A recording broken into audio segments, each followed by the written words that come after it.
Muy bien, entonces tenemos el capacitor. El capacitor es un dispositivo que almacena energía en forma de campo electrostático y posteriormente libera su energía.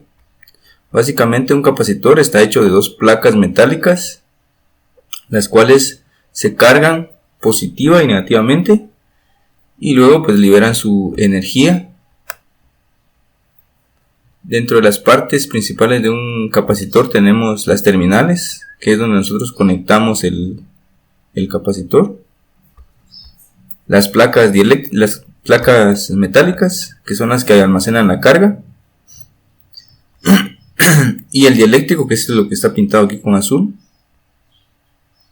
Este dieléctrico tiene una distancia, una separación entre las placas, y de esto dependerá la capacidad que tenga el capacitor.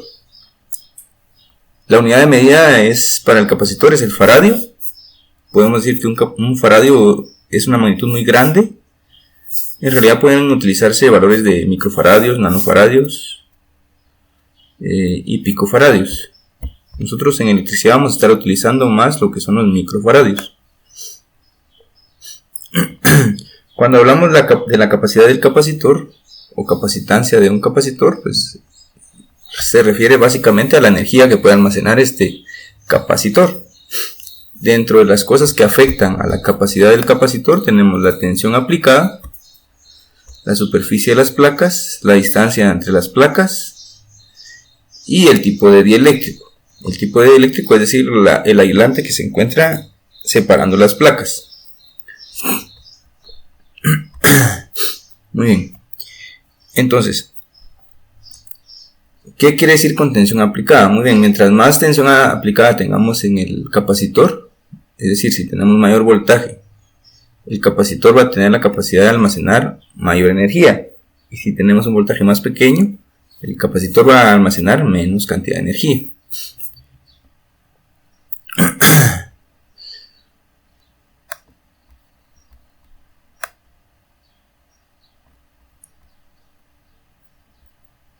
La superficie de las placas quiere decir de que, por ejemplo, si yo tengo un capacitor, como en este caso, el capacitor tiene una dimensión, tiene un área superficial entre sus placas, o cada placa tiene un área superficial. ¿Qué pasa si yo doblo esta capacidad? Es decir, si coloco una lámina más grande. Lo que sucede en realidad es de que el capacitor almacenaría más energía. Obviamente, la placa de abajo tendría que tener esa misma área y el dieléctrico tendría que también tener la misma área entre sus placas. Lo que quiere decir que entonces el capacitor almacenaría mayor energía. Con la distancia entre las placas podemos decir que la relación es inversamente proporcional, ya que por ejemplo si yo tengo este capacitor con una distancia 1, vemos que la distancia es pequeña. ¿Qué pasa si hago que esa distancia sea el doble de la distancia inicial? Es decir, la distancia 2 sea el doble, ¿verdad? Lo que sucede en realidad es de que prácticamente yo dividiría la capacidad de ese capacitor a la mitad. Es decir, si el capacitor era de 10 microfaradios, ahora el capacitor tendría 5 microfaradios.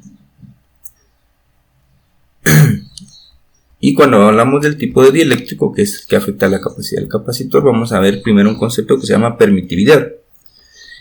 Y la permitividad podemos decir que es una constante física que describe cómo un campo eléctrico afecta y es afectado por un medio. La permitividad está determinada por la tendencia de un material a polarizarse ante la aplicación de un campo eléctrico y de esta forma anular parcialmente el campo interno del material. En otras palabras, podemos decir que la permitividad es la capacidad que tiene un campo eléctrico de traspasar un aislante. Muy bien, entonces,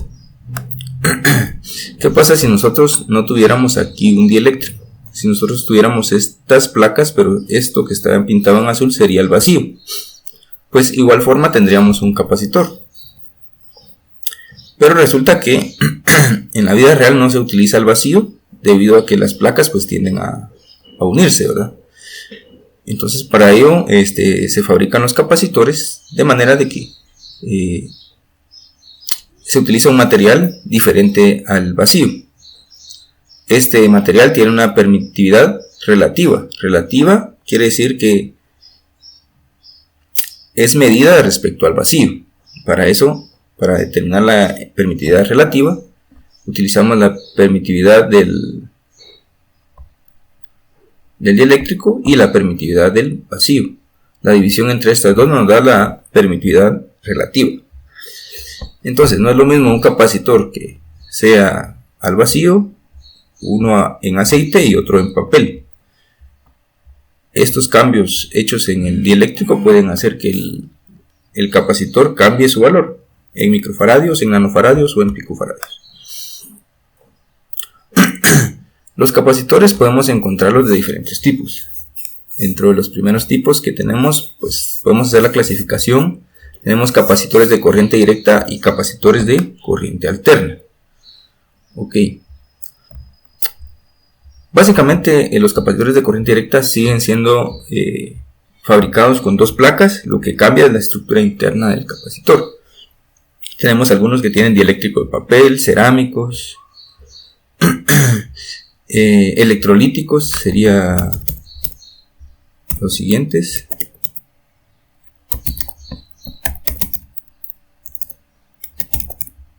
Los electrolíticos básicamente lo que tienen internamente son como aceite de papel metalizado, que son estos que tenemos aquí en la figura azul,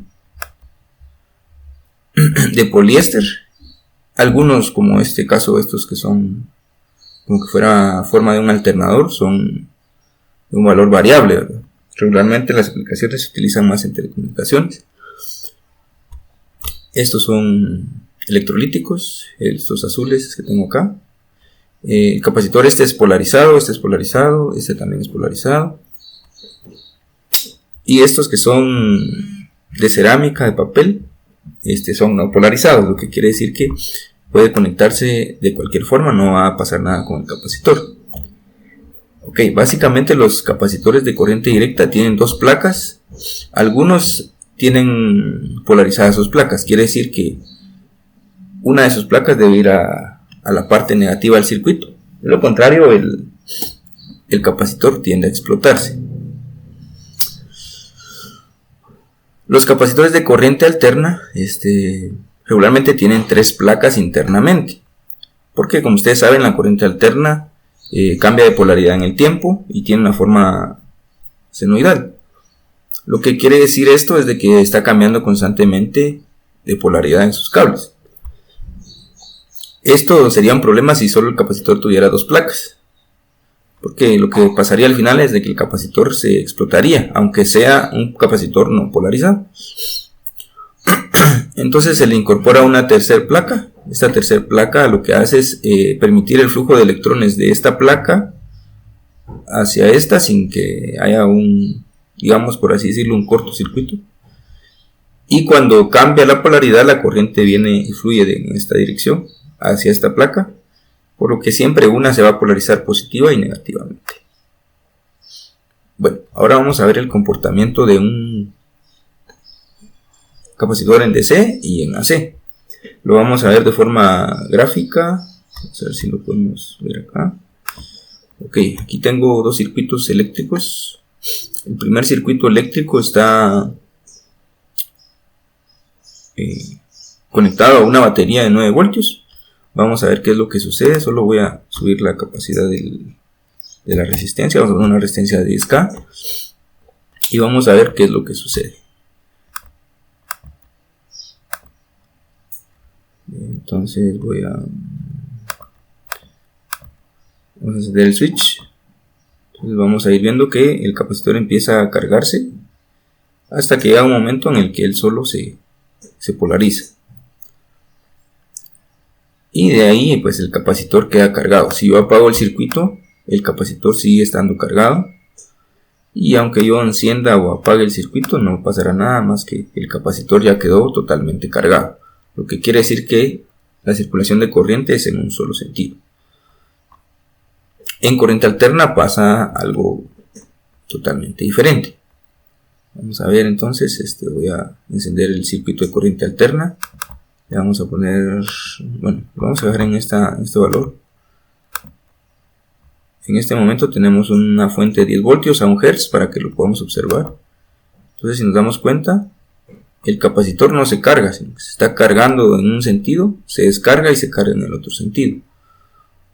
O sea, no quedó polarizado como en el caso de corriente directa, quedó polarizada una placa positiva y una placa negativa. Eso nunca cambió en el tiempo. Sin embargo, en corriente alterna está cambiando. Ok, entonces podemos ver aquí la circulación de corriente, ¿verdad? En un instante viaja hacia acá y en el otro regresa, ¿verdad? En cambio, en corriente directa se queda totalmente cargado el capacitor.